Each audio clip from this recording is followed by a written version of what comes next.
Retro Gaming Maniac here, and in today's video I wanted to talk about the Sega Dreamcast. Now if you haven't heard already, the Sega Dreamcast is turning 20 years old now as of September 9th. And I basically just wanted to do a video talking about the Sega Dreamcast, what it means to me, and some of the games I have in my collection. So I hope you enjoy. Alright guys, so before I show you the system and all the games I have and all that, I just wanted to give you a little backstory on the Dreamcast and basically, you know, my experience with it growing up. So the Dreamcast came out in September 9th, 1999, and it was really a console that was both ahead of its time and then like obsolete like shortly thereafter it released. So it was ahead of its time when you compare it to like the PlayStation and the PS1. And when the Dreamcast came out, it was great. It had you know, had the ability to go online. You could technically you know, play games online. It even came with like a web browser. It had a lot of things about it that were really cool. The memory cards were kind of interactive. But then shortly thereafter, the main thing that really killed the Dreamcast, in my opinion, is the format change. So like the Dreamcast used CD-ROMs as opposed to the PlayStation 2 that released 1 to 2 years later, and it used DVDs. And everybody like switched to DVDs immediately because it's the superior, you know, format. Holds more storage, everything. But the Dreamcast was ahead of its time for a short amount of time. It was a great system, and I did not have one growing up. I actually had a PlayStation 1 at the time, and I used to go to my friend's house, and he had a Dreamcast, and that thing, when he played it, I remember he played House of the Dead, and the graphics were so good compared to the PS1. I was like, oh, this is the best graphics I've ever seen. You know, it looks lifelike. I mean, looking back now, it's definitely not lifelike, but it is a huge step up from PlayStation. But he had a lot of games on it, and it was just really cool. The only thing I remember not liking about the Sega Dreamcast was the controller, which we'll get into in a minute. But the Sega Dreamcast was a great system, very short-lived system, and it had a lot of good games on it. And if you're looking to get into collecting for the Dreamcast, I would totally recommend it. It's still a pretty affordable system to get. You can find them online easily, and the games, outside of a few, are pretty affordable. So anyways, let's check out the Dreamcast. Alright guys, so here we are with the Sega Dreamcast. Now this is all the stuff I have in my collection as far as Dreamcast goes, outside of a few extra controllers and memory cards. But basically this is the boxed Sega Dreamcast. I got this on Craigslist. Came with two of the visual memory units, or VMUs as people call them, which are actually really cool. These are the memory cards that slide into the controller, and I'll show you a picture of that here in a minute. But the cool thing about these is a lot of times when you put the game in the controller, the title of the game will pop up on the little screen. So it's really cool, and sometimes you could get like little mini games that were built into the save data of the memory card. So it's really cool. Let's go ahead and open up the Sega Dreamcast here. It does come with one controller. This is what the, basically if you were to buy an additional controller, this is what it would look like in the box.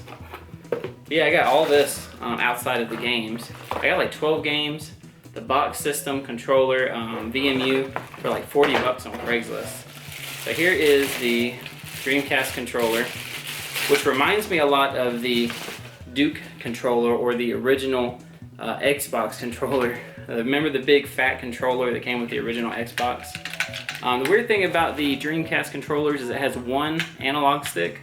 So while it's a good analog stick, it feels weird not having two, especially because this came out after PlayStation. So by then people were kind of used to the two analog sticks, at least from what I remember.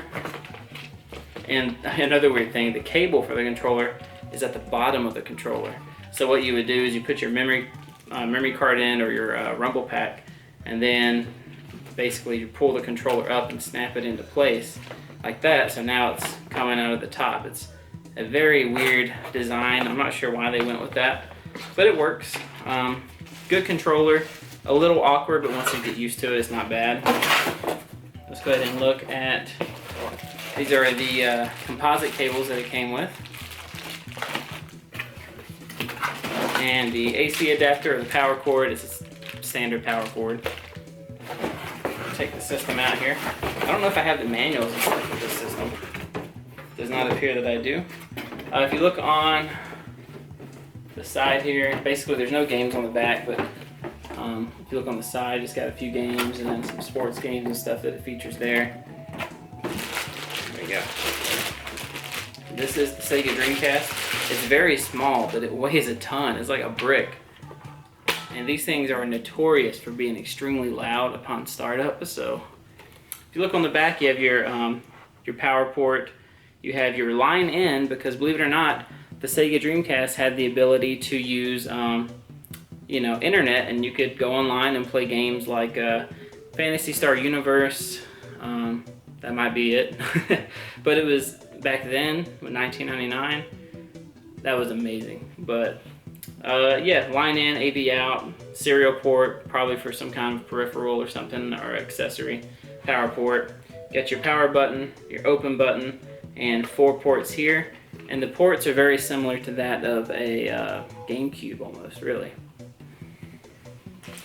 And like I said, the Dreamcast used CDs as opposed to DVDs, which made it very easy for people to really grab ROMs off of the internet or whatever and put them onto the CD, and the Dreamcast would just play it just fine. So, as far as the VMUs, let's check that out. These are the memory cards. Very cool little devices. A little dusty there. Looks like a little mini Game Boy, but it's very cool. And let's see if it turns on. No. But when you put it in, the game that you're playing will display on here, like the title, and like sometimes there's some mini games. So very cool. And let's go ahead and show you what it looks like inside the controller. So you take it, slide it in, right there, if I can get it. Upside down, I think. What in the heck?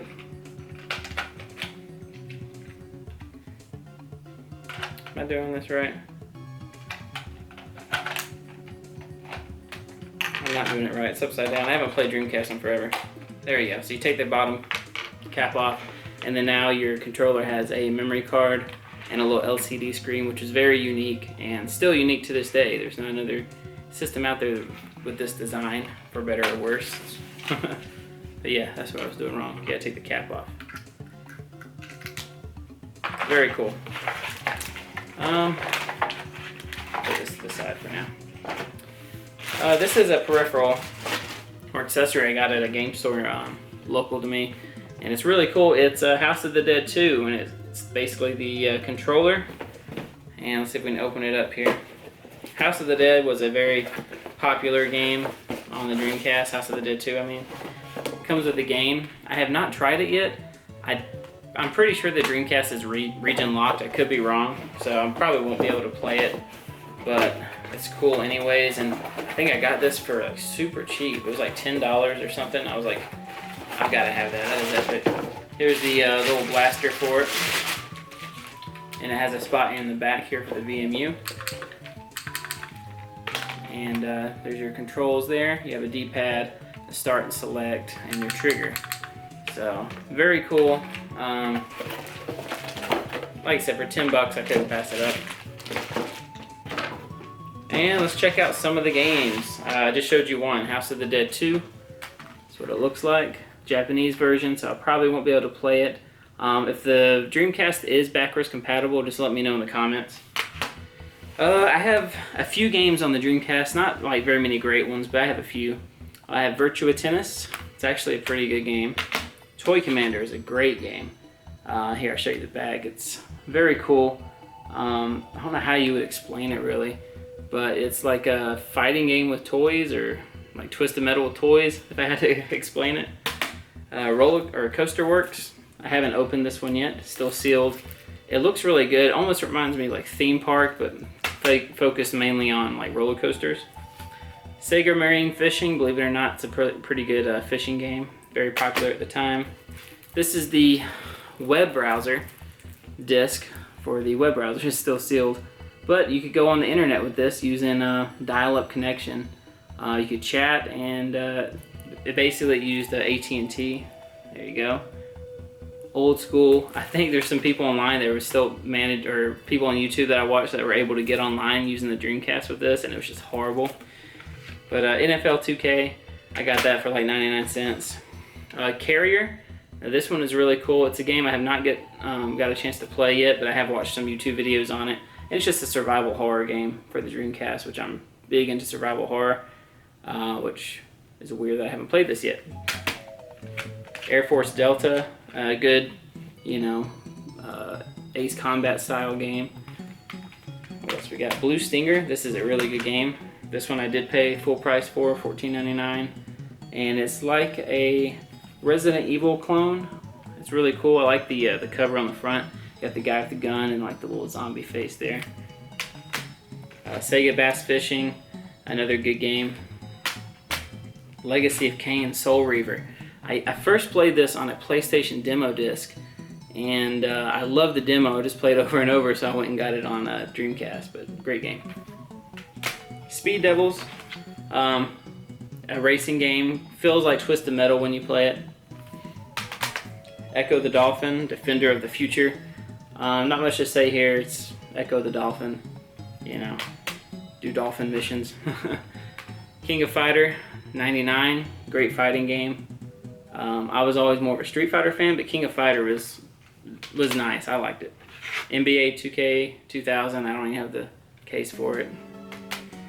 Resident Evil Code Veronica, a very underrated Resident Evil game that people seem to just forget about. I don't know what the deal is. It's a great game. I have this on PS2, Dreamcast. I think I have two different versions on PS2. Sega Smash Pack. You could play a lot of the old school Sega games like Sonic the Hedgehog and Phantasy Star and Shining Force. Here's a list there. But very cool. And Sega's been releasing these like combo packs forever, as you can tell, even back on the Dreamcast. World Series Baseball 2K1. Don't know much about it. Soul Calibur, the original. Great game. The graphics were amazing back when this came out, and they still hold up pretty well. The game that started it all here, Soul Calibur. I have another web browser, 2.0. This one has SegaNet, so that's cool. I didn't know I actually had two of these. Test Drive V-Rally, actually a pretty fun game, and the graphics I remember being really good on this one. Just the jump from PlayStation 1 to this was amazing to me. NBA 2K2, I don't really care for NBA too much. And Sega Sports NFL 2K. Now the only thing I'm missing from my collection here is Shenmue. I have the complete Shenmue disc, like 4-disc set or something.